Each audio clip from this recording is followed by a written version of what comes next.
उस पार्टी से जुड़ा भ्रष्टाचार जिसने दिल्ली की जनता को करप्शन फ्री गवर्नमेंट देने का वादा और दावा किया था, लेकिन अब खुद करप्शन से बहुत संगीन आरोपों से घिरी हुई है।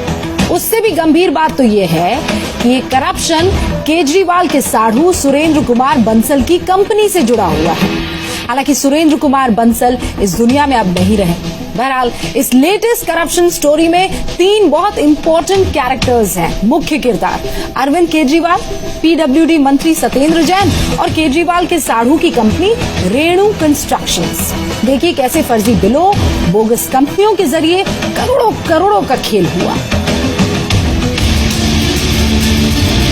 B22 लिखा है तो कोई प्लॉट नंबर है इसमें B22? नहीं। तो ये नहीं पता B22? B22 हाँ।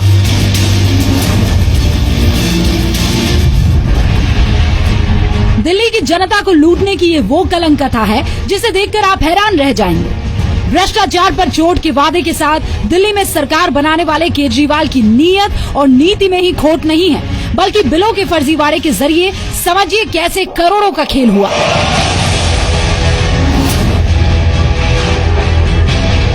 रोड एंटी करप्शन ऑर्गेनाइजेशन यानी RACO नाम की NGO ने RTI के जरिए जो दस्तावेज हासिल किए, उसके मुताबिक आरोप ये है कि केजरीवाल के साढ़ू सुरेंद्र कुमार बंसल की कंपनी रेणु कंस्ट्रक्शंस को PWD ने 2015 से 2016 के बीच दिल्ली में सीवर और नाली बनाने का काम ठेके पर दिया था।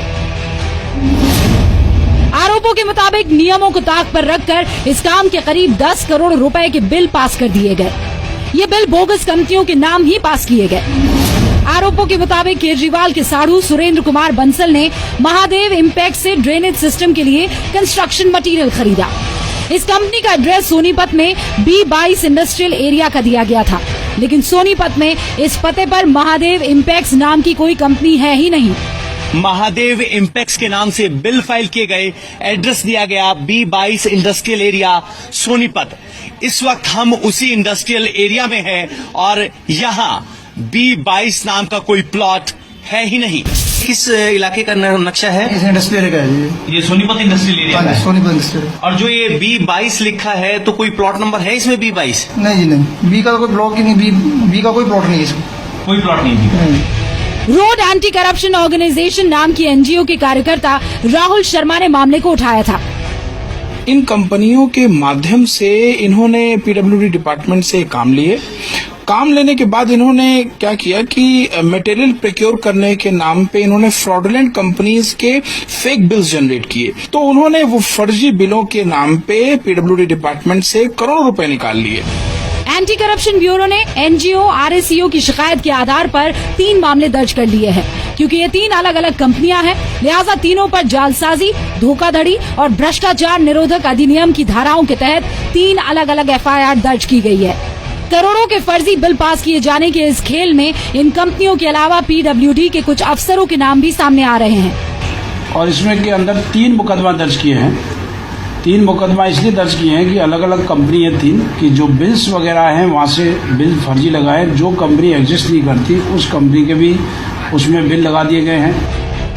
आरोप यह है कि केजरीवाल और PWD मंत्री सत्येंद्र जैन ने सुरेंद्र बंसल को ठेके देने के लिए पद का दुरुपयोग किया। सत्येंद्र जैन जिस PWD के मंत्री हैं,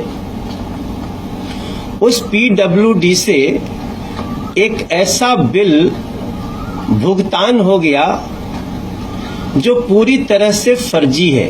एक नाले की मरम्मत के लिए जो बाकली गांव में है, उसके मरम्मत के लिए 10 करोड़ रुपए भुगतान हो गए। उस नाले का कोई भी मरम्मत नहीं हुआ। वहीं केजरीवाल के खिलाफ मोर्चा खोलने वाले कपिल मिश्रा ने आज ACB के दफ्तर जाकर टैंकर घोटाले में अपना बयान दर्ज करा लिया। कपिल मिश्रा ने PWD घोटाले में बिलों के फर्जीवाड़े के लिए सीधे तौर पर केजरीवाल और सत्येंद्र जैन को जिम्मेदार ठहराया है। आज केवल टैंकर घोटाले के बारे में अपना पूरा बयान वो दर्ज करा के आया हूँ एंटी करप्शन ब्यूरो में, और उसके बाद मंडे को एक बार दोबारा जाना है। केजरीवाल इन कागजातों को नहीं झुटला सकते हैं। केजरीवाल इनकम टैक्स और RTI के जरिए सामने आई इस जानकारी को आरोप कहकर खारिज नहीं कर सकते हैं। सोनीपत से पवन नारा के साथ ब्यूरो रिपोर्ट, जी मीडिया।